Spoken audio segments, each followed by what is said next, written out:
대한민국 최고의 방송 역전의 용사들 스픽스가 생방송으로 전 세계에 계신 시청자 여러분들과 함께하는 시간입니다.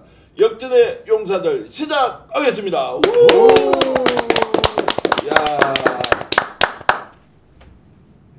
야, 죄송합니다. 제가 지금 마이크를 찾아놨다는 소식을 지금 듣고 죄송합니다. 이게 지금 어찌 이런 일이 있습니까? 자, 김지호 대변인 어서 오십시오. 반갑습니다. 자, 본인 소개 말씀 좀 해주십시오.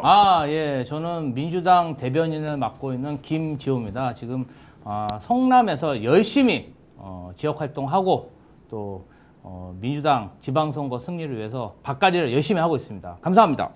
네, 반갑습니다. 이어서 인사드리겠습니다. 더불어민주당 상근 부대변인 우리 김지호 대변인님 바로 밑에 있는 박창진입니다. 반갑습니다. 어서 오십시오. 네. 안녕하세요. 더불어민주당 전 상근 부대변인 이지혜입니다. 반갑습니다. 전 상근 부대변이면 현 뭐 하십니까? 지금 박찬대 당대표 후보 캠프에서 열심히 승리를 위해서 돕고 있습니다.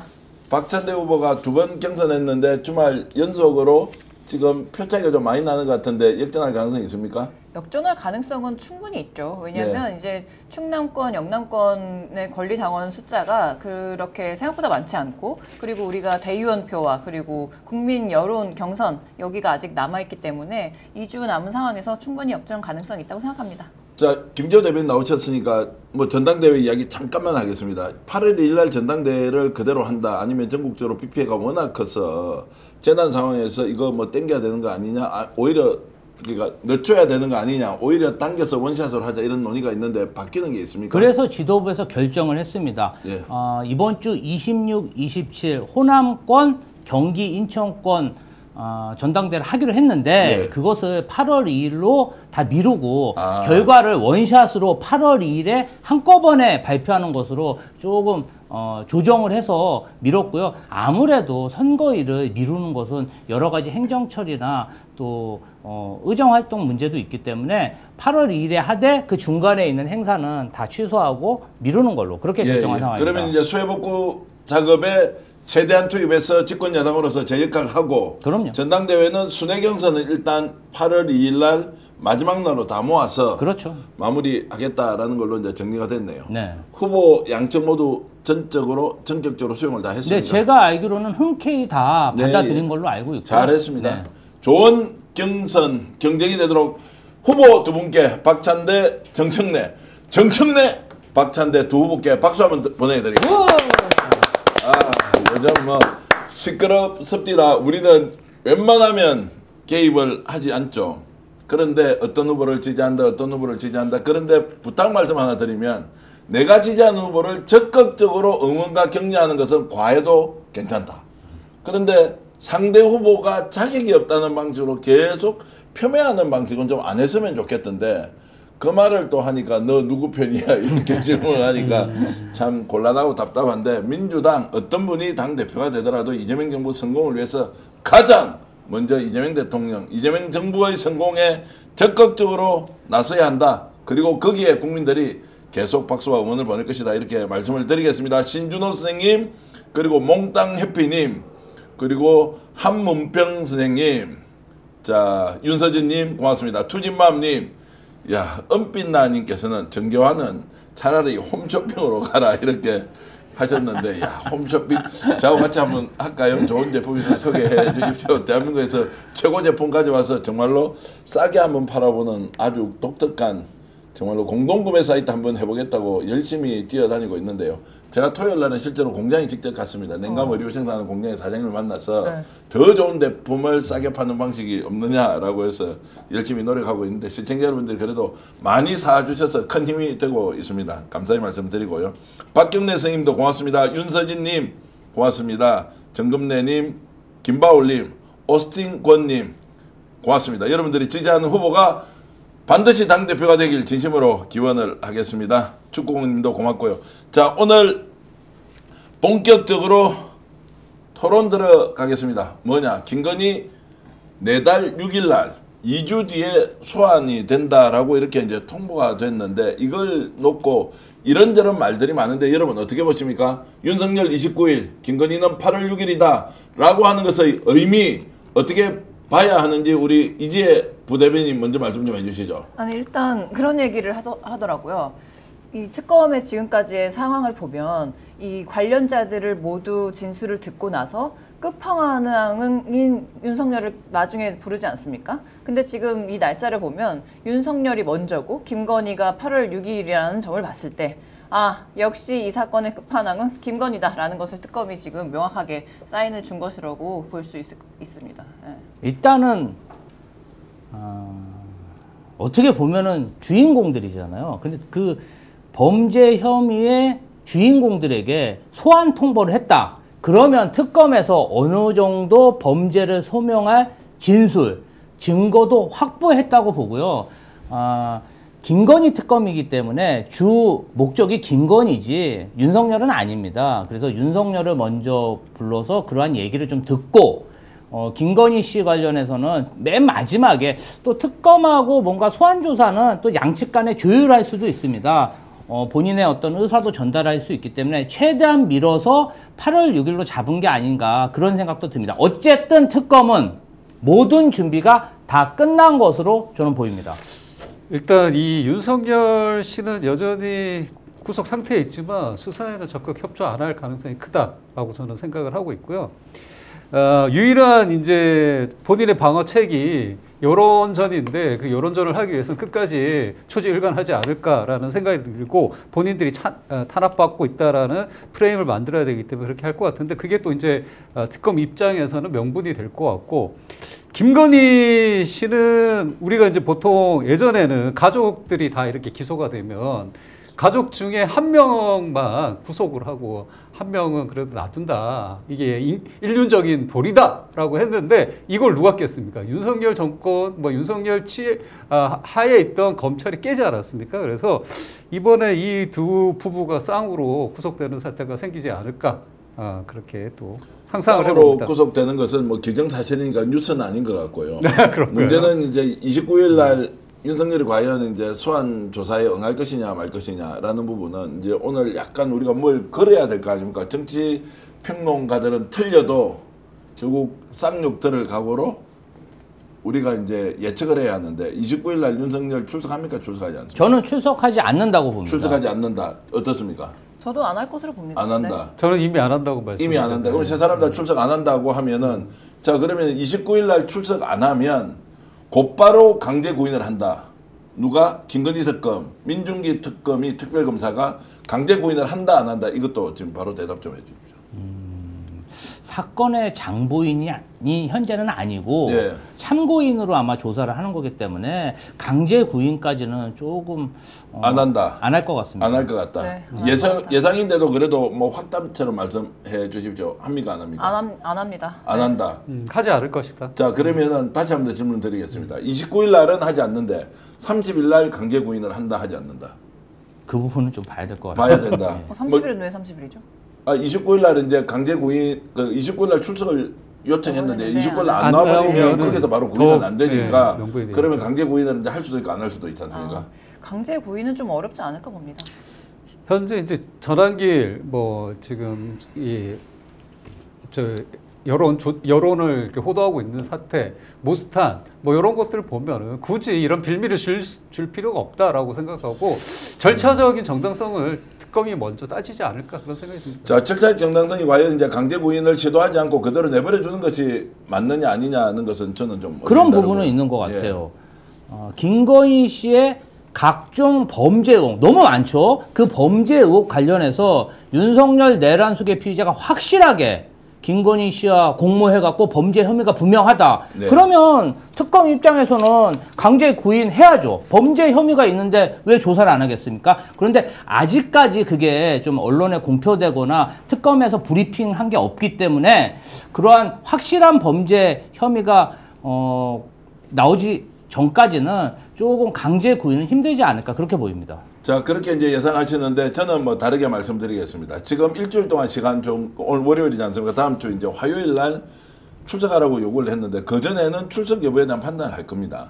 간다 못 간다 아무 소리 하고 있지 않으면 간다는 나간다는 이야기인데 안 한다 또는 못 나가겠다라고 핑계를 대지 않습니까? 거기에 대한 대비책이 있는 걸로 파악이 되고 있습니다. 그래서 이제 민주기 특검에서는 안 나오는 걸 대비해서 그날은 봐주지만 전격적으로 수사관들을 보내서 서울구치소에서 자 강제 구인을 할 가능성이 높다라는 이제 예측이 나오고 있습니다. 자, 그건 좀 지켜보기로 하고요. 그래서 이제 윤석열이 나올지 말지는 굉장히 복잡한 계산법을 가지고 윤석열이 이제 이 사안에 대비를 하지 않겠느냐라는 것인데 어쨌든 두고 보겠습니다. 두 번째, 8월 6일 날 김건희는 나온다 안 나온다. 이제 변호인을 통해서 성실히 조사에 임하겠다라고 했습니다. 이건 나온다는 말이죠. 출석한다는 얘기죠. 출석한다는 거죠. 자, 출석을 했을 때 여러 차례 소환 조사를 할 것이냐, 아니면 그날 구속영장을 조사 후에 바로 신청을 할 것이냐.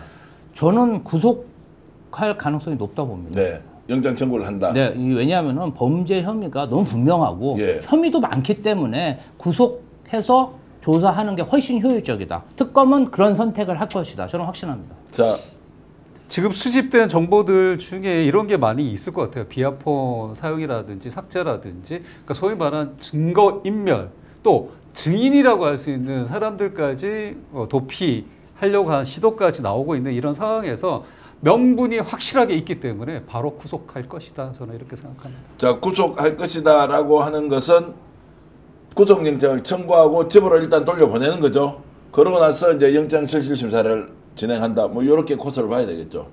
그렇죠. 근데 어쨌든 이게 지금 8월 6일에 소환 조사를 통보한 것도 지금 한 보름 정도 남았지 않습니까? 그러니까 앞서서 6월 16일에 소환 조사 통보했을 때 김건희가 갑자기 우울증을 호소하면서 나 원래 병원에 입원하기로 예약이 되어 있었다라는 말도 안 되는 핑계를 대고 안 나왔단 말이에요. 그러니까 지금 특검 입장에서는 우리가 보름이나 시간을 줬으니 내가 먼저 선약이야 라는 찜을 해놓은 것이나 마찬가지고, 그럼에도 불구하고 그 이후에 이 소환 통보에 뭐 확실히 조사를 받지 않았을 경우에 대비해서 특검이 철저히 대비를 해봤을 것으로 예상이 됩니다. 구속영장을 신청하면은 일단은 신변이 예. 그 구치소에서 대기하고 있어요. 네. 그래서 이제 새벽쯤에 결정이 나면 집으로 갈 건지 아니면 구속될 건지 그때 결정납니다. 자, 그래서 이제 영장 청구라는 것이 조사를 하는 과정에서 영장 청구를 바로 할 것이냐. 자, 일단 조사 끝이 났으니까 본인이 이제 신문조서에 사인을 하고 집으로 돌려보냈다가 이 내용을 보고 있다가 이제 영장 청구를 할 것이냐. 바로 불러서 구속영장 청구를 한다라고 하는 건 좀 더 지켜보기로 하죠. 집으로 돌려보냈다가 영장 청구를 하고 실질 심사를 받게 하는 것들이 어떻게 될지 이제 저는 이제 이 말씀을 드리는 이유가 김건희에 대한 것이 이번 수사 특검 3대 특검 수사에서 가장 중요한 것은 윤석열이 아니라 김건희와 관련된 내용일 텐데 완벽하게 준비를 한 상태에서 지금 8월 6일까지 시간을 주고 있다라는 쪽으로 저는 이제 의견을 갖고 있습니다. 그래서 김건희가 이제 오면 바로 구속을 시도할 것이다. 뭐 이렇게 일단 이제 보고 있겠습니다.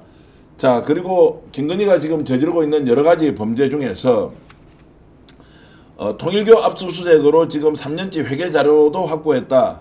그러면 김건희 특검에서 통일교 압수수색을 했다면 윤석열과 관련된 겁니까? 아니면 김건희와 관련된 겁니까? 지금 여러 가지 정황상 보면 통일교 측에서 건진 법사를 통해서 김건희에게 직접 뭔가 로비 활동을 한 정황이 보이고 고가 명품 선물도 오간 것으로 지금 다 밝혀지고 있지 않습니까? 그러면 당연히 타겟이 김건희죠. 김건희가 타겟이다. 네. 김건희 실제로 이제 불려가서 조사하지 않습니까? 네. 실토할까요? 아니면 전면 부인할까요? 전면 부인하겠죠. 전면 부인이다. 전면 부인하죠. 보나마나? 그럼요. 어떻게 보십니까?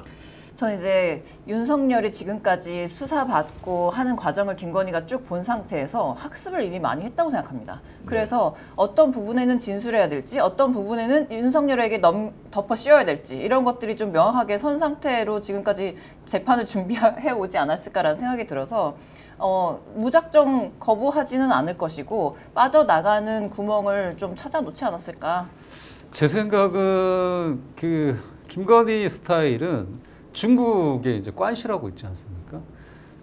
인맥적인 관계에서 뭐 신뢰 관계를 쌓고 그 다음에 이권 관계로 서로의 관계를 엮어서 우리가 절대 우리는 같은 편이다 라는 식의 이제 패밀리십을 공유함으로 인해서 이익을 공유하고 적당한 권한도 배분하고 뭐 이런 것들에 익숙해 있는 사람이기 때문에 이 기간 동안 여태까지 쌓아온 인맥들이 견고하게 작동하고 있다라고 본인은 생각할 것 같아요. 그리고 지난 이제 내란 이후의 사태 동안 김건희가 제일 자유로웠단 말이에요. 그래서 충분히 자신과 관련된 어떤 증거 인멸이라든지 입막음들은 충분한 예비 작업들을 했을 가능성이 있기 때문에 본인은 믿을 것 같아요. 확실한 증거가 없고 또 관계된 사람들조차도 입을 다물 가능성이 있다라고 생각을 할 것 같아요. 그래서 막상 조사에 나와서도 입을 다물지 않을까 저는 그런 생각이 듭니다. 제가 좀 덧붙이면은 본인의 범죄 혐의에 대해서는 철저히 부인하고 배우자인 윤석열 그리고 뭐 유경호를 비롯한 측근들에게 관련 의혹은 다 떠넘기지 않을까 뭐 그런 예상이 됩니다. 자, 어떻게 될지 하여튼 여러분들 지켜보시기 바랍니다. 부분적으로 시인과 부인을 섞어서 할 거다, 아니면 전면적인 부인을 할 것이다, 아니면 윤석열 쪽으로 책임을 완전히 돌릴 수도 있다, 여러 가지 상황이 있는데, 여러분들은 김건희가 지금까지 살아왔던 것을 보면 결국 전면적인 부인 그리고 언젠가는 풀려날 수 있다는 기대, 이 두 가지를 섞어서 하지 않겠나 생각이 드는데, 여러분들도 의견 있으면 올려주십시오. 제가 적극적으로 소개를 해드리겠습니다. 자, 주제 넘어가기 전에 이 이야기 잠깐만 하겠습니다. 강준욱 국민통합비서관 이야기가 지금 복잡하게 돌아가고 있죠. 네. 강준욱 국민통합비서관 이야기, 혹시 당 방침은 여기에 대해서 논쟁을 하면 된다 안 된다 이런 게 있습니까? 아니면 우리가 자유롭게 좀 토론을 해도 된다, 이 부분은 김재호 대변인 어떻게 보십니까? 아이고, 민주당에서 어떤 방침이 나온 바는 아직까지는 없고요.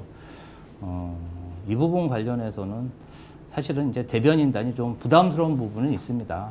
예, 그런데 대통령 인사권에 대한 얘기가 아니라 이제 지금 민주당 어떤 민주 정권의 고위 공직자로 발탁된 인물이 민주당의 정강 정책을 부인하고 이재명 정부를 부정하는 그러한 책을 현재 지금 판매하고 있거든요. 네. 그 책을 팔 때마다 수익이 지금 생기고 있는 상황인데, 예를 들어서 선거 기간 중에 어떤 보수 인사의 도움을 받아서 발탁 인사는 저는 할 수 있다고 생각합니다. 그런데 발탁 인사라고 해도 민주당의 정강 정책이나 민주당의 정신을 부정해서는 안 되죠. 근데 이 강준욱 비서관님은 현재도 책을 판매하면서 민주당을 부정하는 도서를 판매하고 있는 분이거든요. 이 부분 관련해서는 좀 비판받아야 마땅하지 않나 이런 생각이 자, 비판은 있습니다. 이제 그렇게 하는데, 문제는 이제 대통령 인사권으로 임명을 했습니다. 국민 통합을 목적으로 이 사람을 뭐 추천했던 분도 있으니까. 그럼에도 불구하고 이제 논란이 되는 상황에서 본인이 어떻게 처신해야 되느냐, 또 대통령실이 이 문제를 어떻게 봐야 하느냐라고 하는 이제 약간 복잡하지만 박창진 부대변인 어떻게 보십니까? 일단은 뭐 과거의 이력으로 봐서는 적합하지 않은 인물인 건 확실하다. 그래서 계속해서 지금 파묘가 되고 있는 상태에 있고, 그 파묘되는 내용들이 정말 가히 저희가 받아들일 수 없는 수준까지 이르는 건 사실인 것 같습니다. 근데 이제 현재 관점에서는 본인도 이재명 대통령의 어떤 국민 통합의 의지에 공감을 하고 그 방향에서 국정의 한 축으로서 역할을 충분히 자기는 하겠다라는 소신을 또 밝히고 있는 만큼 앞으로의 행보를 좀 지켜볼 필요도 저는 있다라는 생각은 합니다. 어떻습니까?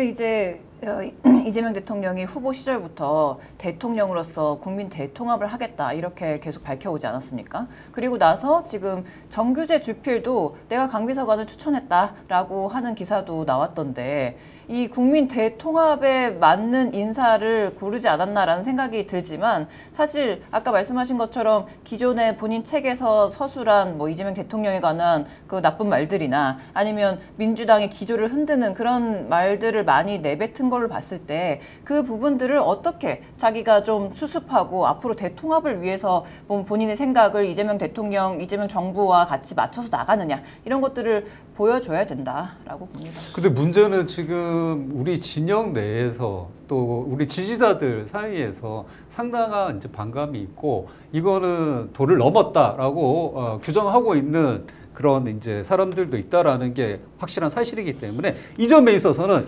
이분이 앞으로 1000번이고 10,000번이고 본인을 증명해야 되는 과제가 남아 있다. 자, 그래서 이제 이 문제를 풀어나갈 때 대통령실에서 어떻게 다룰 건지, 그리고 강준욱 비서관이 지금 이 문제를 어떻게 바라볼지, 이런 부분에서 자, 우리가 몰랐단 말이에요. 근데 이렇게 발언한 사실이 드러났어. 본인 사과했습니다. 매우 깊은 사과를 했단 말이죠. 그러면 김재호 대변인이 이제 이재명 대통령이 되는 겁니다. 자, 이래서 이거 문제 어떻게 지금 처리할까라면 어떤가요? 아니, 그러니까 대통령 입장에서는 선거를 할 때 여러 세력의 도움을 봐서 집권을 하지 않았습니까? 예. 그래서 민주당뿐 아니라 배려 차원에서 보수 인사의 추천도 받은 거고, 그래서 보면은 그 배진교 국민 경청 비서관, 진보당 정의당의 어떤 목소리도 경청하고, 강준욱 비서관은 좀 보수의 목소리도 경청한다고 경청 수석실에 있는 거 아니겠습니까? 저는 대통령으로서는 선거를 하고 비서진 그런 후보 입장에서 이해할 만하다고 생각합니다. 그런데 강준욱 비서관 입장에서 보면요, 저는 양심이 없고 어떻게 보면은 기회주의적 행태라고 봐요. 왜냐하면 민주당은요, 과거에 아무리 민주당을 비판하고 민주당을 부정했어도 전향을 하면 됩니다. 본인이 그 선거 기간 중이던 두드러진 활동을 통해서 내가 과거에 이런 생각을 했지만 지금은 이 내란 세력, 계엄 세력을 반대하고 지금은 내가 그런 생각이 아닙니다. 이렇게 선언을 하고 넘어왔어야 되는데 지금 보니까 3월 달에 책을 낸 거예요. 그리고 그 사이에 아무런 얘기 없이 그냥 비서관으로 채용된 거 아닙니까? 그러면 본인의 소신은 아직 그 책에 다 담겨 있고 아직도 판매되고 있거든요. 그럼 소신을 버리고 오직 자리만 찾아서 뭐 학자적 양심에 내려온 걸 그렇죠. 어긴 거죠. 이재명 정부의 고위공직자로 이렇게 기회주의적 행태를 보이는 건데 저는 본인의 소신을 지켜야 된다고 보고요. 그게 바뀌지가 않았는데 어떻게 저희가 그 사람 받아들일 수 있겠습니까? 이제 좀 논쟁적으로 한번 다뤄보겠습니다. 자, 본인은 잘못을 깊이 뉘우치고 있고 사죄하고 있다라고 하고 있습니다. 책을 판매하는데요? 아니, 지금도 수익이 나서 인세를 받을 텐데요? 자, 그래서 이제 여기서 좀 지혜로운 접근이 뭐냐라고 해서 제가 세 분께 여쭤보면, 강준욱 비서관은 그렇게 책을 쓴 건 사실은 그 책이 팔리고 있으면 출판사하고 협의해서 일단 책을 다 그냥 수거를 좀 해라. 나하고 생각이 좀 다르고 지금은 바뀌었다라고 하면 진작 판매를 끊었어야지. 비서관으로 채용됐으면 책을 다 수거를 하든지 판매를 중단하든지 했어야 되는데 어떻게 비서관으로 근무하면서 자기 이름을 단 책이 판매되게 그렇게 방치할 수 있습니까? 이건 기본이 안 된 거죠. 기본이 안 돼 있다. 그 밑에 있는 행정관들이나 행정요원들이 강준욱 비서관을 따를 수 있겠습니까? 아니, 저는 진짜 양심도 없는 행태라고 봅니다. 자, 그러면 지금이라도 책을 그냥 다 수거하고 이재명 대통령의 국정 철학에 맞춰서 열심히 하겠다라고 하면 어떻게 해야 돼요? 아니, 그러니까 지금 말씀하신 것처럼 사실상 도를 넘는 막말을 책에다 다 적어놨고, 사실 또 책뿐만이 아니고 이전에 5년 전, 7년 전 강의 내용도 지금 같이 드러나고 있는데, 거기에서도 우리 정부의 인사로서 도저히 안 칠 수 있을 만한, 용납할 수 없을 만한 그런 얘기들이 정말 쏟아져 나오고 있어요. 그런데 이제 어제 강유정 대변인께서 뭐라고 하셨냐면, 과거의 잣대보다 현재를 중시하기 때문에 우리가 이분을 임명을 했다 라고 밝히셨는데, 말씀하신 것처럼 정말 그렇다고 하면 옛날엔 이렇게 생각했다. 그럼에도 불구하고 이재명 정부가 승리하기 위해서, 정말 성공하기 위해서는 본인이 레드팀의 역할로 이러이러한 충원과 조언을 하는 역할을 하겠다라고 분명히 자신을 드러내야 되는데, 지금 모습을 보면 그냥 정말 과거에 어리석었다, 죄송하다 이런 말만 하고 있으니 답답할 노릇입니다. 자, 그러면 좀 더 나가서 이제 질문을 드리겠습니다. 오늘 민감하지만 대답은 제대로 좀 해 주십시오. 자, 이지혜 전 부대변인이 이재명 대통령 같으면, 자, 이런 정도 지금 당원들 중심으로, 열혈 당원들 중심으로 이렇게 막 들끓고 있습니다, 민심이. 이재명 대통령이라면 어떻게 하겠습니까? 근데 저는 그 부분을 또 말씀드리고 싶은데, 말씀드리고 싶은데, 이재명 대통령이 이 논란을 모르고 임명하셨을 것 같지는 않습니다. 그럼에도 불구하고 이 지금 강 비서관의 역할을 믿기 때문에 임명을 하신 것이 아닌가라는 생각이 들어요. 자, 그래서 본인이 이재명 대통령이라고요. 지금 대한민국 국민들은 우리도 이재명을 닮자라는 운동이 엄청나게 확산되고 있지 않습니까? 그래서 본인이 이재명 대통령 같으면 자 강준욱 비서관에 대해서 어떻게 하겠습니까? 저는 계속 일을 시킬 것 같습니다. 왜냐하면 그 이재명 대통령이 아까도 말씀드렸던 것처럼 대통합이 꿈인 분입니다. 그래서 예. 이분도 잘 포용하고 그리고 여기 이럼에도 불구하고 퍼포먼스를 내겠다. 본인이 그것을 잘 컨트롤할 수 있다는 어떤 자신감에서의 임명권자의 행사가 아닌가. 그런 댓글로는 많은 분들이 사퇴시켜라. 모두 정신 차려라. 사과하면 윤석열도 풀어주냐. 보수라도 건강한 보수인을 임명해야지. 제이미스틴님. 이재명 대통령에 대해서 지지 철회할까 이런 크림베리님도 말씀 주셨고 지지 철회한다가 아니고 철회할까라고 할 정도로 이제 실망하고 있다는 거고 관상을 보니 자진 사퇴 같은 건 절대 안 할 것 같은데 굿럭님 이렇게 주셨습니다. 야 잘라야 한다. 임명 철회 제발 믿을 것을 믿어라. 안 되면 안 돼. 미쳤네 이런 말씀. 기회주의자가 무슨 능력이 있다고 이제 이런 말씀 주셨는데 푸른바다님은 저에게 이제 대통령 님에 대해서 좀 조언을 해주면 좋겠다라고 하는데 박창진 부대변인도 냉정하게 한번 판단 한번 해주시죠. 어떻습니까? 일단은 지금 나온 반응들은 윤석열 효과인 것 같아요. 윤석열이 비슷한 케이스였지 않습니까? 예. 이쪽에 와서 백기를 들었고 가서는 또 다른 짓을 했고 그런 건데 아마 저희 진영에서 그렇게 생각할 수 있을 것 같고요. 저는 이제 대통령님이 분명히 과정과 결과에 쓰임이 있다 그러면 그 쓰임에 사람의 그 원 제목만 볼 것 같아요. 그래서 대통령님은 그래도 계속 기용한 상태로 이분을 잘 그러나 결단을 내리실 분이다. 만약에 예전에 우리가 윤석열이 그 추미애 장관과 그 부딪힘이 있고 할 때 결단을 못 내려서 문제가 됐던 거지 않습니까? 그런 빌미가 보였을 때는 과감하게 결단을 내리실 분이기 때문에 지금은 대통령의 선택을 믿어주는 게 맞다. 그러니까 본인이 대통령이면 이재명 대통령이면 네, 어떻게 저는 그렇게 하겠습니다. 그대로 데리고 선다. 네. 예, 어떻습니까? 김재호 대변인이 뭐 대통령 굉장히 가까우시니까 본인이 대통령이라면 지금 어떻게 한다? 대통령은 선언을 하지 않았습니까? 네. 국민 모두의 대통령이 되도록 본인이 노력을 하겠다. 저는 그 노력을 하고 있다고 생각하고요. 네. 지금 대통령이 무슨 죄입니까? 강준욱 비서관 보고 아스파트 우파에서 이런 주장하고 다니라고 했습니까? 그게 아니고 선거에는 정말 도움을 받아야 하기 때문에 보수 인사의 도움을 받았고 또 그러한 목소리도 외면할 수 없었으니까 국민경청 수석실에 자리를 마련해서 제공한 거죠. 그러면 본인이 들어오기 전에 책도 절판을 하고 정말 본인이 여태까지 생각했던 그러한 잘못된 행태들 저는요 이거 보수의 생각이 아니고요 국가 반역을 미화하는 대한민국 국민대 자격도 없는 사람이라고 생각하거든요. 아니 내란을 옹호하는 사람이 어떻게 대한민국 국민대 자격이 있습니까? 그러면 비서관이 채용되기 전에 그것을 다 정리하고 보도자료도 내고 기자회견을 하고 들어왔어야죠. 자, 다시 여쭙습니다. 네. 중간에 끼어들어 죄송합니다. 아니 잠시만요. 예. 그러니까 예. 저는 당사자가 양심이 있으면 정말 제가 봤을 때는 이분이 전향을 한 게 아니에요. 사상을 그냥 고수하고 있고 이 부분 관련해서는 본인이 결자 해지해야 된다. 사퇴해야 된다. 양심 있으면 사퇴해야 된다. 이렇게 생각합니다. 대통령이면 어떻게 하겠냐고 제가 똑같이 김지호 대변인이 이재명 대통령입니다. 대통령실은 입장을 정한 거잖아요. 유지하고 본인이 이 부분에 대해서 해명을 했으면 시간을 주고 있는 거죠. 네. 해결을 하든지 뭐를 하든지 시간을 주면 본인이 결자 해지해야죠. 네.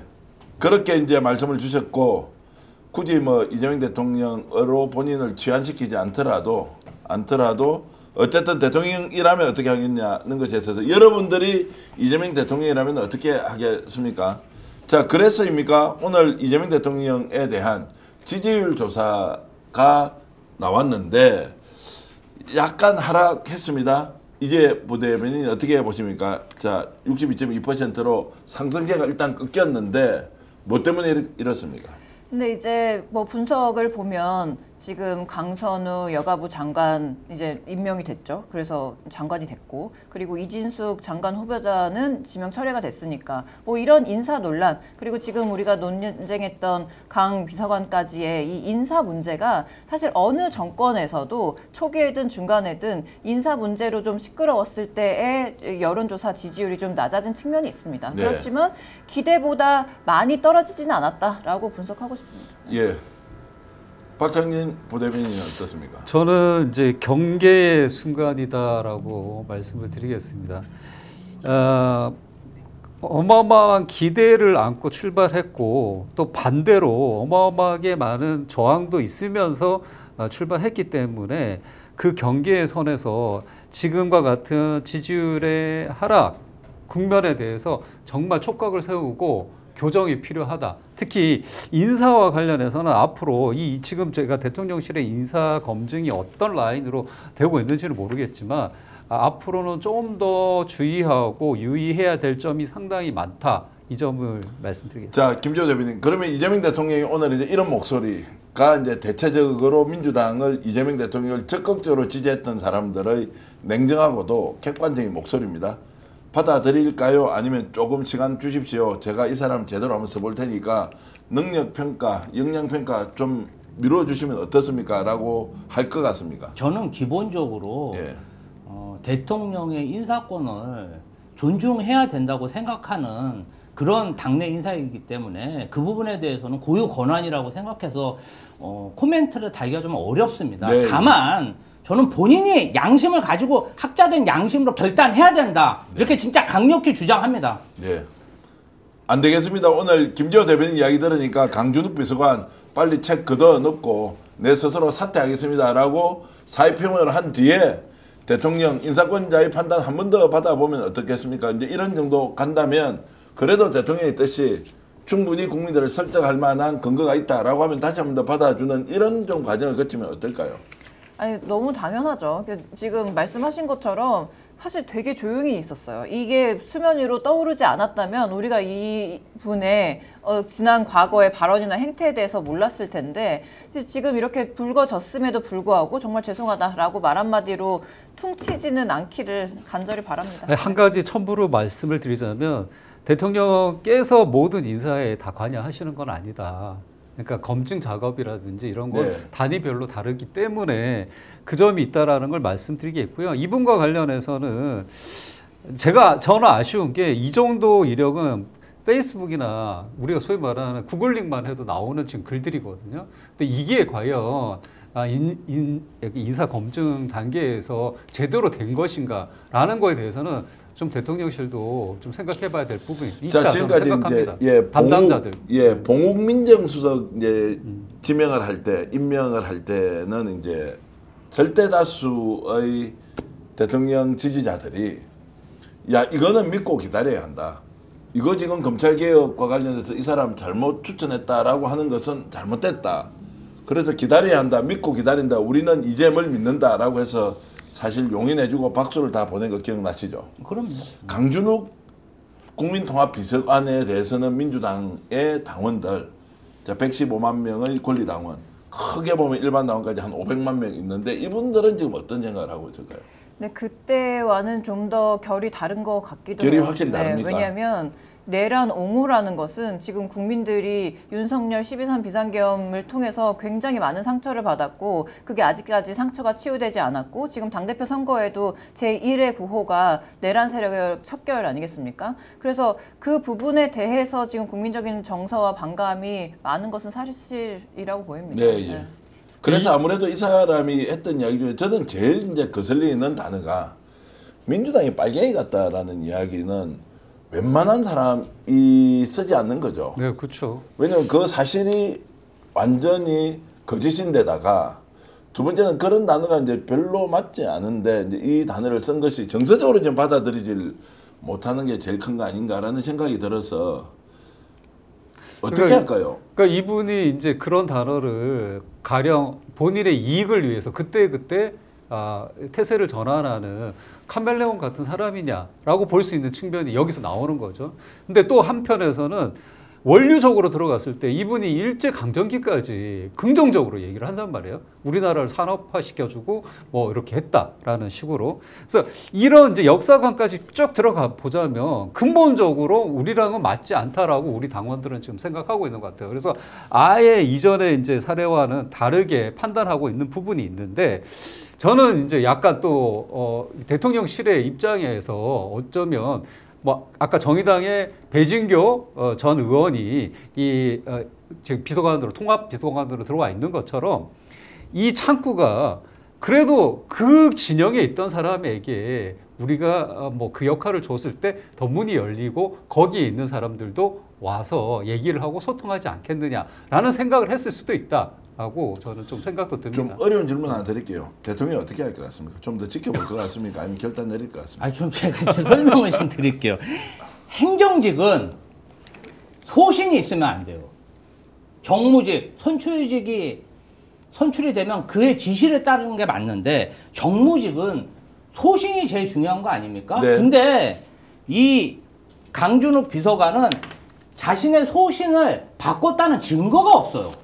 그러면 이런 소신을 갖고 있는 사람이 대통령실에서 정무직으로 우리 민주당의 인재들과 같이 일한다는 것 자체가 어떻게 보면요. 저는 이분이 속으로 저희 민주진영 전체를 다 비웃고 있는 게 아닌가? 내가 이렇게 대충 속여도 너희들 나 몰라보고 이렇게 고위공직자로 나가고 그 밑에 있는 직원들도 내내 거리면서 지휘를 할 거 아니에요. 저는 이 부분 관련해서는 저는 대통령은 선거를 치른 당사자입니다. 사정이 있어요. 이제 그런 부분까지 대통령에다 모든 인사를 다 책임지라? 이거는 당사자의 양심에 걸린 문제고 당사자가 사상가고 철학이 있고 정치적인 소신이 있으면 결단해야 된다 이렇게 생각합니다. 알겠습니다. 그 결단 내려주셔야 되겠습니다. 강준욱 비서관님은 오늘 정말로 뼈와 살이 되는 우리 김지호 대변인 말씀 잘 들어주시기 바라겠습니다. 제가 강하게 말씀을 못 드리는 것은 주제는 우리가 판사도 아니고 뭔가 결정을 내리는 사람이 더욱더 아니기 때문에 이제 이런 상황에 대해서 정확하게 대통령실의 의중이 좀 전달되면 좋겠다라는 걸로 하고요. 그런데 여러분 제가 짧은 영상 하나 보여드릴 텐데요. 며칠 전에 제가 정규재 대표님 그리고 송영길 대표님과 공동으로 이제 두 사람을 모시고 대담을 하고 마침 최강욱 의원도 함께 자리에 있어서 쇼트 하나를 만들었는데 이게 뭐 한 70만 회 정도까지 이렇게 나왔던데 그 장면 한번 잠깐 보고 지나가겠습니다. 조금 마음을 풀고 이제 더 열내면서 우리가 비판해야 될 대로 들어갈 테니까요. 그 쇼트 영상 잠깐 보시겠습니다. 야, 두 분이 지금 몇 개월 만에 만났습니까? 두 분이 몇 개월 만에 만났습니까? 엄청 오랜만에 교수할 때 만났잖아. 저렇게 오라니까 지금 너 지금 교수한 자격 졸업을 해야지. 저한테 들어가자마자 다음 달인가 변호인 접견을 와달라는 거예요. 깜빡 내가 변호사 못하는 거 뻔히 알면서 모르고 있다니까 알면서. 변호사 자격이 좀 없습니다. 제가 보면. 변호사 이거니까 지금 자격 정지로 돼 있고. 네. 갱생해야 되는데. 저 영상이 돌아다닐 때, 야, 이재명 대통령이 정말로 큰 일을 하셨다. 왜? 보수도, 진보도, 송영길 대표도 같이 만나서 차를 마시면서 저렇게 다정다감하게 얘기할 수 있는 게 얼마나 좋으냐. 이게 지금 강준욱 비서관 사태가 터지기 전에 저 영상을 보고 다들 박수를 치고, 야, 세상이 참 저렇게 돌아가는구나. 보수 진보가 이제 함께 어깨동무하고 갈 수 있구나라고 했는데, 이제 강준욱 비서관이 좀 이렇게 찬물을 끼얹는 이제 결과를 만들었습니다. 저 장면 보니까 어떻습니까? 아니 근데 이제 강 비서관의 위치는 자기가 결정해야 되는 것이 맞고 그 아니면 능력으로 검증을 해야 되는 것이 맞은데 말씀하신 것처럼 아무 검증 시스템이 없이 모르는 상태로 지금 통실에서 강 비서관을 채용했다고는 저는 생각하지 않습니다. 그러니까 아까 말씀하신 것처럼 우리가 대통령이 정말 바뀌었구나, 정권이 교체됐구나, 여와 야가 이제 더 싸우지 않고 통합의 길로 가는구나 라는 것을 이루기 위해서 대통령이 여러 가지를 참고하고 인사권을 행사하셨기 때문에 그 부분을 좀 믿어줬으면 좋겠다. 그리고 제가 생각하는 이재명 대통령은 능력을 위주로 일단 일을 시켜보고 아니다 싶으면 바로 단칼에 임명을 처리하는 그런 강단 있는 분이라고 생각하거든요. 네. 그래서 만약에 저 강 비서관이 스스로의 그 자격을 입증하지 못하면 제일 먼저 내버려두지 않고 임명을 처리할 사람이 바로 이재명 대통령이다. 어쨌든 지지도가 올라가야 하는 시점에 일단 주춤하고 있습니다. 상황 잘 관리하고 판단하시라고 믿고 있고요. 저희들 준비한 광고가 있는데 잠깐 냉감 친구 광고 요즘 엄청 잘 나가고 있는데 광고 잠깐 보고 다음 주제로 넘어가겠습니다.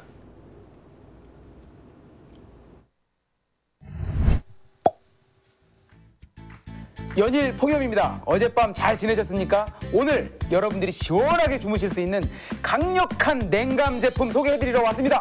코티마라는 브랜드는 겉에 코팅하는 코팅제가 아닙니다. 원단 자체가 아예 냉감 원단으로 만든 것인데 국내 최고의 기술력을 자랑합니다. 냉감 이불, 냉감 패드, 냉감 베개 커버를 우와 66,000에 택배 포함해서 드리는 것 가격 비교해 주십시오. 자신 있습니다. 제가 직접 써보니까요.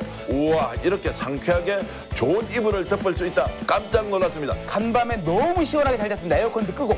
슈퍼 싱글 사이즈라서 넉넉합니다. 스픽스가 여러분들께 혜택 드리려고 공장과 아예 만들었습니다. 스픽스몰의 공동구매 시리즈 계속됩니다. 3,000세트 한정 판매 곧 마감될 것입니다. 두고 보십시오. 기회 있을 때 여러분 구매하십시오.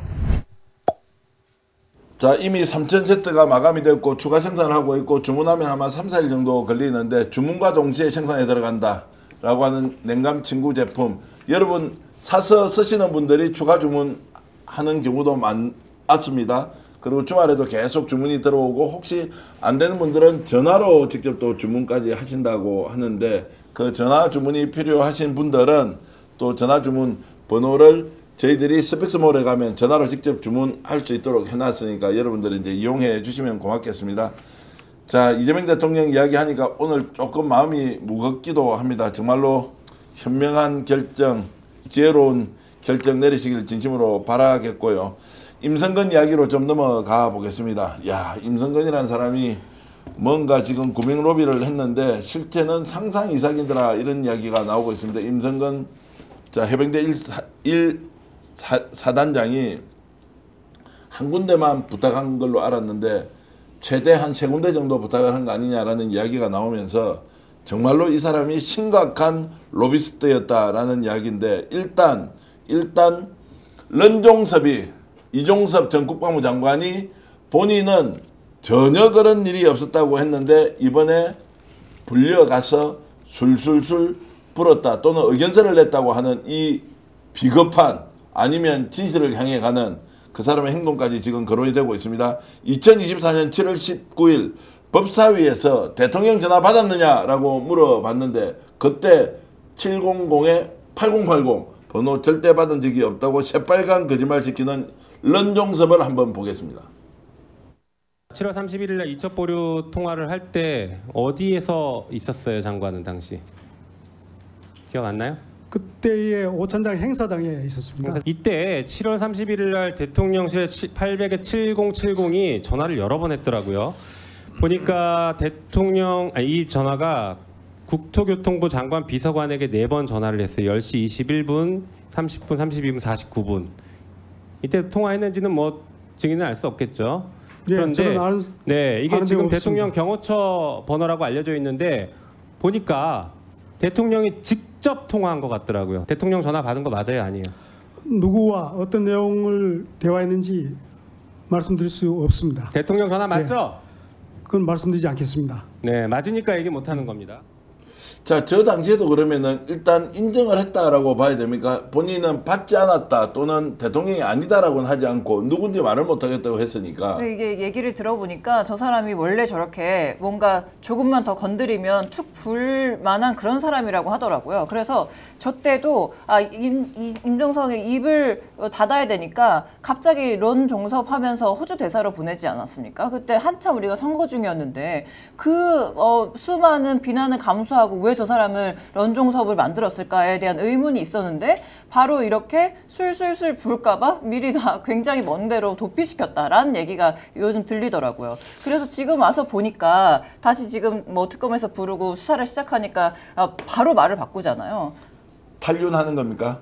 탈윤석열. 원래 이실직고로 저런 사람이다. 가명을 원하고 있다? 원래 이제 이종섭 전 장관 자체가 공직자 출신이기 때문에 탈륜이고 뭐고 법에 어긋난 행동을 할 가능성이 거의 없는 사람입니다. 공무원들이 웬만하면 법을 잘 지킵니다. 그런데 윤석열이 경로하면서 법을 어기는 지시를 했고 본인이 아마 그 지시를 이행할 때도 썩 내켜서 하지는 않았을 거라고 생각을 해요. 뭔가 가압에 의해서 했는데 나중에 본인 보고 그것까지 다 책임지라고 그러니까 사실대로 말할 뿐이 없고 그러니까 아까 우리 이 부대변님이 말씀하셨듯이 런종석 호주로 괜히 보냈겠습니까? 다 이유가 있었던 거죠. 아마도 수사를 받으면 다 사실됐고 이실직고 할 거라는 그러한 촉이 있었기 때문에 런종섭 시킨 게 맞다. 그래서 지금 이야기하는 것도 저는 전혀 이상하지 않습니다. 이상하지 않다. 네.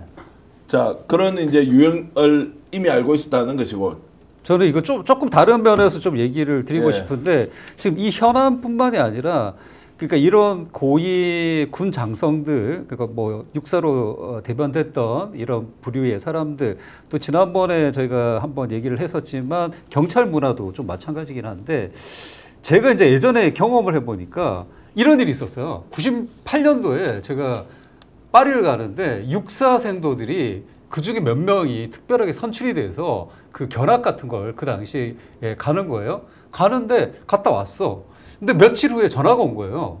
모르는 여자분이야. 그래서 무슨 일이시냐, 누구시냐 그랬더니 파리 가는 비행기 탔던 육사생 행도의 누구 어머니래요. 그래서 왜 저희가 전화를 하셨냐 그랬더니 우리 아들이 육사에서 지금 퇴학을 당했다. 그래서 당신이 구제해 줘야 된다는 거예요. 그래서 제가 어떻게 구제를 해드립니까? 라고 했더니 이분 얘기 정황은 뭐였냐면 그 당시에 이제 기내 담요 같은 걸 기념품처럼 가져가는 게 있었는데 그걸 가지고 가서 관물대에 넣어놨는데 본인 동료 중에 한 명이 그 사실을 알고 꼬질러서 퇴학 단계에 와 있다는 거예요. 그런 걸 가지고 퇴학을 당해요? 그러니까 그러면서 이제 훔쳐왔다고? 예, 그래서 이제 뭐 제가 줬다라고 얘기를 해달라 이런 거였는데 그 얘기를 다 할 수는 없는데 제가 이 말씀을 드리는 이유는 뭐냐면 이 문화 자체가 서로가 어떤 카르텔 뭐 이렇게를 만들어서 서로가 서로를 짓밟고 올라가지 않으면 안 되는 생리를 만들고 있는 구조 속에 있고 또 서로가 내 네트워크 안에 들어왔을 때는 그게 안전망이 돼서 진급도 하고 더 좋은 자리도 올라가고 이런 식의 이제 비선 문화 또 우리끼리는 모든 게 해결되는 문화가 정말 육사 생도 때부터 이게 만들어지는 게 아닌가라는 저는 그런 간접적인 경험을 했던 적이 있는데 이런 문화가 관통하다 보니까 지금 임성건도 마찬가지고 수많은 우리가 상상지도 못한 지금 종교계까지 어쩌면 로비의 선이 닿아 있다라는 이런 게 보이잖아요. 이런 것들이 총체적으로 문제가 돼서 현재 이 최상병의 이 죽음에 대해서까지 이런 비극적인 일이 왔다라고 저는 생각이 들어서 이번 계기에 정말 이재명 대통령, 이재명 정부 아래서 군 개혁도 필수적으로 이루어져야 된다라는 생각이 저는 든다. 자, 지금 속보가 맞는지 확인 한번 부탁드리겠습니다. 속보 들어왔는데 김용대 드론 사령관에 대한 구속영장이 기각됐다. 법원에서는 구속 사유가 인정되기가 어렵다라고 했는데 뭔가 이제 쟁점이 상당히 많이 있는 모양이고 김용대 드론 사령관이 북한의 드론 공격을 지시해서 이적죄가 되든 내란 혐의 뭐 이런 것들과 관련해서 문제가 있다고 해서 영장 청구를 했는데 일단 기각이 된 내용은 좀 확인을 해 주시면 여러분들과 함께 이야기를 좀 나누겠습니다. 방어권이 보장될 필요가 있다. 자, 북한 평양에 무인기를 보냈는 김용대 드론 사령관에 대해서 구속영장이 기각됐다. 법원에서는 방어권 보장이 필요하다. 이제 이런 게 일단 나왔으니까 논평을 조금 이따 하기로 하고요. 자, 속보 여러분들께 이제 전해드리면서 조금 전에 말씀 나눈 거 이제 얘기를 좀 해보겠습니다. 방송에서 처음 이야기하는 것일 수 있는데 저는 임성건 사령관, 임성건 사단장의 부인과 관련된 부분 김지호 대변인도 이제 보도를 통해서 보지 않습니까? 자, 투스타 같으면 뭐 군인으로 보면 너무너무 이제 높은 자리이기도 하지만 이 부부간에 로비를 하러 다니는데 윤석열과 가장 가까운 교계 지도자에게 로비를 하고 이종호하고 뭔가 특수관계를 유지하면서 또 로비를 하고 이런 것들이 가능하냐 가능하지 않냐. 그래서 이 여성에 대한 제가 의문이 많이 들더라고. 혹시 들어보신 거 있습니까? 최근 보도에 따르면 임성근 전 사단장의 배우자가 김건희 씨 측 누군가와 사건이 불거졌을 때 긴밀하게 통화했다는 그런 보도가 한번 나온 적이 있죠. 제가 공직 생활을 조금 해봤고 군 생활도 해봤는데 사실은 이 정도 수준의 어떤 장성 진급을 하기까지 배우자들의 그런 노력이 엄청납니다. 이 군 계급이라는 것 자체가 배우자들도 똑같이 적용되면서 뭐 김장을 담글 때도 계급별로 뭔가 담근다든지 이런 문화가 있기 때문에 제가 봤을 때는 임성근 사단장이 해병대 사단장으로 또 삼성 사선장군으로 물망이 오를 때까지는 배우자가 엄청난 로비를 하고 다닌 게 아닌가. 정치적인 그러한 행보도 많이 했을 것으로 기대되고 그러한 것들이 뭔가 합쳐져서 종교계 어떤 또 권력의 핵심층 문어발처럼 정말 맹렬하게 다가간 게 아닌가 그렇게 보입니다. 자, 이런 사람들 많이 봤습니까? 남편 승진이나 출세를 위해서 여성이 과거에는 그런 걸 좀 본 것 같은데 어떻게 이제 사단장 정도 되는 위치에 있는 부인이 이렇게 전방위로 로비를 하고 아예 뚫혀서 그래 그 사람 봐주자라고 할 수 있느냐라는 이런 걸 보면 어떤 느낌이 듭니까? 네, 사실 요즘에는 보기 힘들죠. 그런데 우리 김지호 대변인 말씀하신 것처럼 군대에서는 다 김장 담그러 가고 뭐 그 집 뭐 가서 이런 집안일도 다 마다하지 않고 이런 일을 해야 그 다음에 진급이 편하다라는 얘기가 암암리에 들려왔는데 이게 지금까지도 이어져 오고 있다는 사실도 사실 충격이지만 김건희를 우리가 보지 않았습니까? 김건희가 전방위적으로 로비하고 이 윤석열을 검찰총장을 시키고 대통령을 손에 왕자를 그리면서 대통령 자리에 앉혀놓고 그 사이에서 주가 조작이라던가 이 모든 뇌물 청탁 비리의 온상이 본인으로부터 시작되어 있는 이 김건희를 보면 사실 끼리끼리는 통해서 여기까지 같이 작당을 해왔나? 이런 생각이 들더라고요. 자, 이렇게 해서 이제 이 여성이 실제로 로비를 했다면 이제 사법처리를 받습니까? 아니면 임성근만 사법처리를 받습니까? 어떻게 보십니까? 같이 사법처리를 받아야죠. 사법처리를 받아야 한다. 혹시 법적으로 이 사람이 어떻게 되는지도 설명을 좀 해주실 수 있겠습니까? 아니 뭐 불법적인 사항에 관련해서 인사청탁을 하든지 또 범죄를 은폐하고 불법 로비를 했으면 공동정범으로 당연히 사법처리 받아야죠. 이것은 그냥 진짜 국기문란 사건이기 때문에 최상병 특검까지 이루어진 거 아니겠습니까? 이 사람들이 단죄를 받지 않으면요. 대한민국의 징병제가 유지되기조차도 힘듭니다. 그래서 국가의 기본을 위해서도 이 사람들은 철저히 조사해갖고 반드시 단죄해야 됩니다. 자, 이영훈 목사가 이제 수봉교회에 뭐 굉장히 이제 고위직에 있고 김장하 목사는 원로 목사인데 대한민국 침례 교회를 대표하는 인물인데 이 사람들에 대해서도 지금 압수수색을 했습니다. 이건 증거가 엄청나게 많이 확보됐다라고 봐야 됩니까? 아니면 이 두 사람에 대해서 정확하게 사법 처리해야 한다. 그만큼 심각하게 지금 청탁을 한 것이다라고 보는 것일까요?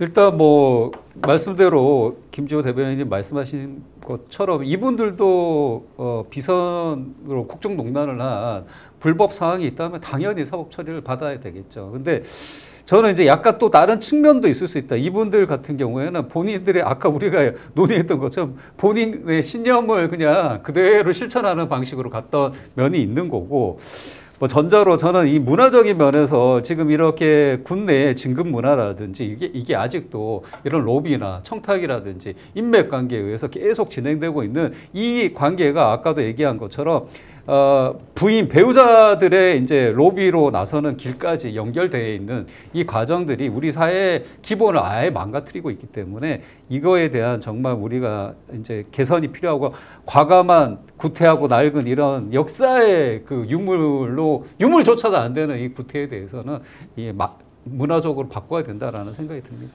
알겠습니다. 오늘 여러분 말씀 들어보면서 참 잘하기가 어렵겠다. 그리고 검찰에서도 제대로 수사해서 결론을 특검에서 내주길 진심으로 바라고 있는데 그 내용 하나하나를 이제 채워가기에는 우리 국민들의 눈높이가 매우 높아졌다. 그것도 당연한 것이지만 또 정치하는 대통령실에서 국민들이 실망하지 않도록 뭔가 좀 조치를 추가적으로 해주는 것이 훨씬 더 중요하다는 생각이 드는데, 오늘 여러분들과 함께 2부 인터뷰로 최재형 목사님과 함께 하려고 저희들 준비하고 있습니다. 최 목사님 통해서 대한민국 개신교가 어떻게 이렇게 썩었는지 이런 것들을 좀 더 알아볼 테고요. 그래서 이제 최 목사님을 통해서 지금 현재 특검에서 어떻게 수사를 계속 이어가야 하는지 이런 부분들은 좀 이따가 이제 나눠보기로 하겠습니다.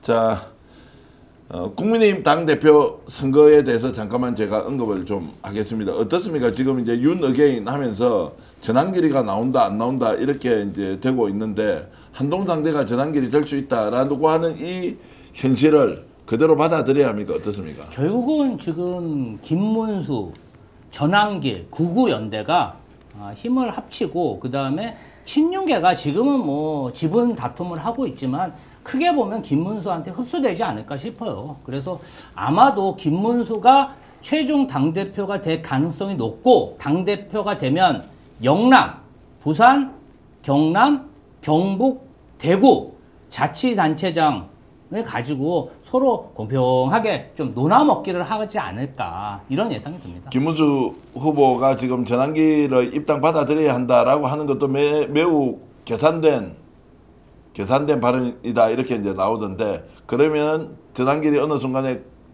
자 본인 출마를 포기하고 실제로 김문수를 민다 이렇게도 볼 수 있나요? 아니 그럼 이 사람들은요 무슨 보수의 미래, 국민의힘의 미래가 아니라 일단 자신들의 이익, 지방선거 공천권, TK와 PK의 그런 지분 나눠먹기 이익 공동체이기 때문에 결국은 서로 이렇게 힘을 합쳐서 논아먹을 것으로 그렇게 생각합니다. 두 분께 어려운 질문 하나 드리겠습니다. 김문수와 대적할 만한 후보 한 사람을 꼽으라고 하면 이번 국민의힘 전당대회에서 누가 김문수와 맞짱을 떠서 제대로 승부를 낼 수 있겠느냐, 승부를 할 수 있겠느냐, 누굽니까? 전 전환길이라고 봅니다. 전환길이 네. 김문수와 붙는다? 그럼요. 이미 지금 친길계라는 용어가 퍼져 있기도 하고 예. 그리고 이 윤석열을 우리가 옹호하지 않아서 대선에도 지고 뭐 당대표 선거도 이렇게 됐다라고 하면서 지금 전환길이 날뛰고 있는데 이런 표현 이상하지만 예. 네, 이 흐름을 전환길이 계속 받아서 이 선전선동에 굉장히 능한 사람이잖아요. 네. 그러면은 전환길은 입당은 받아줍니까 안 받아줍니까? 입당은 이미 했습니다. 하고 있는데 어쨌든 당원 자격을 문제 삼아서 뭐 최고위원회에서 어떻게 조치할 수 있지 않습니까? 비대위에서. 아니 이미 그 제가 알기로는 한 달 전에 다른 이름으로 다른 본인 입당을 이름으로 했지만, 해가지고 도둑 입당을 했는데 예. 예, 그래서 충분히 지금 본인이 뭐 안 되면 내가라도 당 대표 나가겠다라고 선언한 만큼. 자 제가 이제 부대변인께 질문 드리기 전에 자 출당 조치를 할 수 있다 없다 이거는 그대로 인정한다 어떻게 보십니까? 지금 친윤 지도부에서 친한계의 김종혁을 전환길과 같이 쳐내기 위해서 그러한 액션 취할 수 있어요. 그런데 결론적으로는 김문수가 전환길에 신원 복권을 하면서 결론적으로는 그 세력을 끼안으면서 김종혁만 쳐내고 대표 선거 이후에는 또이또이 친윤계와 전환길을 끌어안으면서 뭔가 이익 공동체 활동을 하지 않을까 그런 큰 포석이 있지 않을까 저는 그렇게 생각합니다. 그러면 전환길 그대로 당원으로서 당대표 출마한다? 그거는 못할 것 같습니다. 아 당대표는 출마하지 않는다라고 하는 것이고 당대표 출마 저는 가능성이 충분히 있다고 하는데 예. 우리가 오늘 다루지는 않았지만 통일교, 신천지 이런 이 신자들을 국민의힘 입당을 엄청 많이 시켰다는 게 지금 드러나지 않았습니까? 그런 세력들을 이용해서 지난번 권성동 당대표 선거에도 활용하려고 했었었고요. 그게 아직 남아있기 때문에 이 자들이 충분히 계획된 당대표를 마음껏 세울 수 있다. 저는 그렇게 봅니다. 와 지금 어떻게 보십니까 지금 국힘 전당대회는? 그 전환길은 스며들다 전략을 펴고 있는 것 같아요. 그래서 지금 탈당을 시키든 아니면 자기 몸값을 올릴 수 있는 여러 이제 선동적인 행위를 하든 뭘 하더라도 본인에게 이익이 되는 것 같고 이 사람은 결국에는 김문수를 당대표로 만들어주기 위한 역할을 할 것 같아요. 그렇게 해서 당 내에서 마치 우리가 에어리언 영화에서 본 에어리언처럼 숙주를 장악하는 그런 괴물이 될 것이다. 저는 그렇게 보고요. 그래서 뭐 전환길 입장에서는 본인을 탈당시켜도 너무 좋은 것이고 장애전으로 나갈 수 있는 명분을 주는 것이고 또 안에 있으면서 이런 이제 자기가 할 주장을 내세우고 윤석열을 방어하고 내란을 옹호하고 부정선거론을 다시 펼치면서 반대파들하고 접점에 있는 것조차도 이것은 자기에게 동력이 생기는 길이라고 생각하기 때문에 이 사람에게는 하나도 손해볼 게 없다. 속도감 있게 질문드리겠습니다. 그러면 한동훈 전 대표는 어떻게 됩니까? 출마합니까? 안 합니까? 좌고우면 할 것 같습니다. 저는. 좌고우면. 네. 그러면은 결국은 안 나올 것 이러지도 같습니다. 저러지도 못한다. 네. 네. 그러면 이제 당 대표는 결정됐네요. 아니 김문수로. 아니 그러니까 세 분 이야기를 이제 네. 종합해 보면 김문수로 당 대표가 그래서 결정됐네요. 안타깝다는 거죠. 좀 낫죠. 예, 국민의힘이 정말 견제할 수 있는 세력은 남아야 되는데 결국은 그거 아스팔트로 갈 수밖에 없다. 자 그러면은 전당대회가 며칠입니까? 8월 22일 맞습니까? 제가 알기로 그렇습니다. 8월 22일 맞죠? 그러면 이제 김문수 당 대표로 결정이 되었다라고 하면 전당대회 보남 안 하네요. 흥행이 의무가 아예 안 되겠네. 어대문이라고요. 어차피 국민의힘 당대표는 김문수입니다. 어대문이라고 하니까 갑자기 어차피 대통령 문재인이다 뭐 이게 생각이 나는데 뭐 김문수는 어대문을 씁니까? 문자를 쓰나요? 지금 이제 별명이 보수에서는 김철봉 씨라고. 예. 네. 김철봉 씨가 이번에 대권을 잡았는데 또 밖에 있는 그 돌돌이 한동훈 대표가 뭔가 좀 열심히 하는데 제가 이제 어제 국민의힘 당사를 또 지나오니까 또 난리 났어요. 팔도 한 뚜껑을 따버리겠다. 그래서 저게 무슨 말이야? 아니 지금 김철봉 이야기 나오고 돌돌이 나오고 또 팔도 한 뚜껑이라고 난리 하면 났어요. 또 무슨 우리가 컵라면 이야기까지 지금 그게 우리가 하는 그 말이 진영 아니라 안에서 나오는 얘기라요. 국민의힘 당사 앞에서 완전 좌판이 벌어졌어. 벌써 선거전이 시작됐습니다. 김철봉 물러가라. 팔도 한 뚜껑 물러나라. 뭐 난리가 났어요. 아 서로 지지자끼리 모여가지고 이제 철봉 퇴치 운동 네. 그리고 한 뚜껑 퇴치 운동. 야, 한 뚜껑은 저 라면 제조사 이름이 뭡니까? 팔도 한 뚜껑. 팔도 한 뚜껑입니까? 팔도 왕뚜껑인데 왕뚜껑이죠, 왕뚜껑. 야, 이렇게 해가면 이제 재밌어지네. 민주당의 당원대회는 사실 좀 진짜 품격이 있어요. 정말 정청래 후보도 박찬대 후보를 칭찬하고 박찬대 후보도 오늘 정청래 후보를 엄청 칭찬하더라고요. 맞아요. 뭔가 품격이 있는데 국민의힘 아니 그거 그러니까 생각나네요. 그 대선 경선할 때도 다음 생에 다시 태어날 거면 바퀴로 태어날 거냐 바퀴벌레로 태어날 거냐 이런 게 공식 질문이었는데 그러니까 국민의힘 당대표 선거는 그냥 전환길의 전략 전술이 먹히고 있는 그냥 판이다. 지금 좀 저는 그렇게 봐요. 국민의힘 당사로 한번 성지순례 좀 가셨으면 이미 좋겠는데 다녀왔습니다. 너무 웃겨요. 네 가보겠습니다. 너무 많이 봤습니다. 저 혼자 보기 아깝습니다. 야, 국민의힘 이야기를 하니까 그래도 약간 생기가 돌아오는데 결국 아스팔트로 정리되고 있다. 김문수 후보가 당대표가 되었을 때 한국 정치판이 어떻게 돌아갈지 2년 임기의 당대표가 선출되면 국민의힘은 어디에 서 있을지 참 궁금해집니다. 여러분 제가 마지막에 뭔가 하나 말씀을 드리려고 하는데요. 요즘 최강욱 의원이 여러 가지로 힘든 일이 많습니다.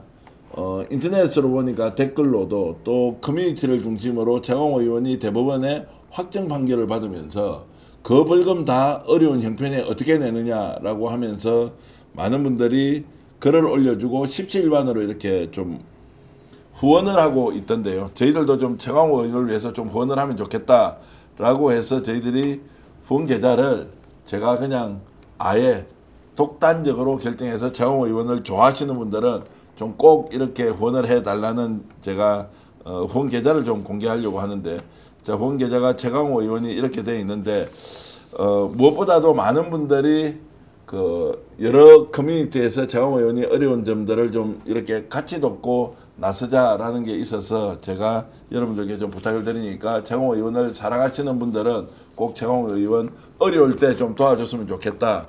라고 하는 말씀을 드리겠습니다.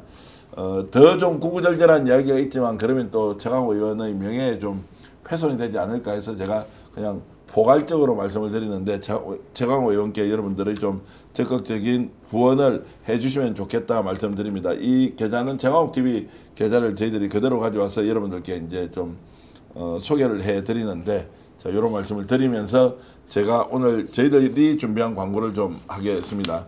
인터넷 비교용 광고를 좀 드려야 되는데요.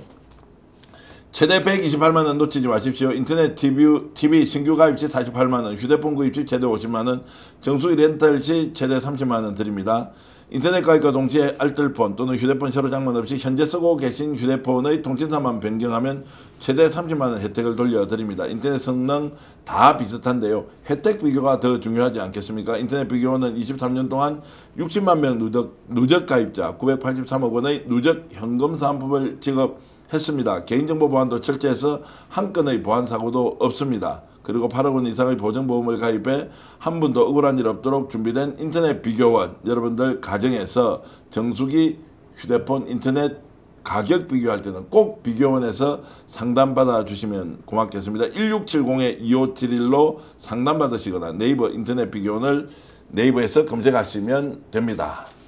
자, 로션과 선크림의 만남인데요. 하얗게 뜨지 않는 퍼스트랩 선세럼입니다.